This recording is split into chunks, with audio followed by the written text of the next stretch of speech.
Tapi walaupun kayak gitu, aku ngerasa suara sama tatapan si Dara ini juga familiar kali. Ini bukan Dara, tapi aku familiar sama tatapan ini. Di situ Bella mikir, suaranya halus, tatapannya hangat.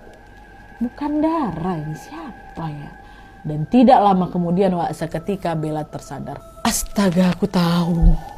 Ini suster yang ngedorong kereta bayi itu nih, katanya.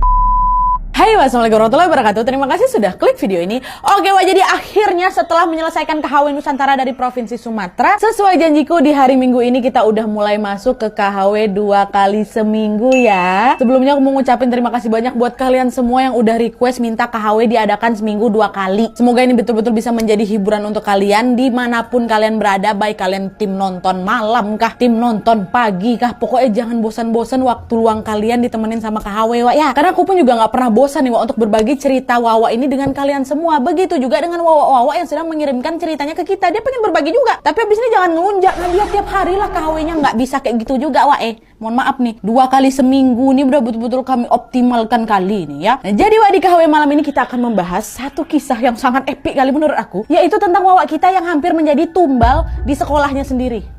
Di sekolah, Wak. Tapi untungnya sebelum hal itu terjadi, ternyata ada satu sosok nih yang selalu menjaga Wawa kita hingga dia bisa selamat. Penasaran gimana ceritanya mereka bisa ketemu dan apa saja yang terjadi setelah itu?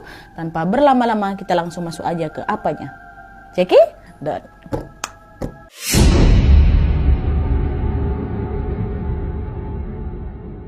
Oke, Wak, jadi kisah yang aku sampaikan malam ini dikirim sama Wawa aku yang kita sebut aja namanya Bella dari Kalimantan. Halo Bella. Nah, pengalaman mistis yang dialami sama Bella ini berawal ketika dia masih SMP, Wak, dan memuncak ketika dia SMA. Nah, pada saat itu dia ini bersekolah di salah satu sekolah swasta milik yayasan Katolik, di mana kepala sekolah dan guru-gurunya kebanyakan merupakan seorang suster. Dan by the way, Wak, sesuai permintaan Bella, hampir semua nama dan tempat dalam cerita ini sudah aku samarkan untuk bisa menjaga privasi, Wak, ya. Ada memang nama yang tidak aku samarkan, itu juga permintaan Bella juga. Udahlah, pokoknya kita lanjut aja. Nah, jadi, Wak, ceritanya sejak kecil Bella ini memang indigo, Wak. Tapi karena hal itu sangat mengganggu dan juga membahayakan Bella, akhirnya ketika Bella berusia 7 tahun, kedua orang tuanya Bella pun sepakat untuk menutup mata batinnya Bella. Dan FYI juga, Wak, Bella sama keluarganya beragama Konghucu ya. Nah, Bella pun ditutup mata batinnya sesuai dengan ketentuan dalam keyakinan mereka. Nah, berdasarkan keyakinan mereka ini, Wak, orang yang bisa menutup mata batinnya Bella ini bukan orang biasa. Mereka menyebutnya sebagai perantara dewa atau orang suci yang memang dapat dirasuki jiwanya oleh dewa. Nantinya melalui perantara orang suci inilah dewa akan hadir untuk membantu proses pengobatan gitu ya. Nah, adalah tuh setelah perantara dewa ini berhasil menutup mata batinnya Bella, Bella pun dapat kembali melanjutkan hidupnya dengan tenang. Nah, awalnya semua berjalan memang baik-baik aja, Wak.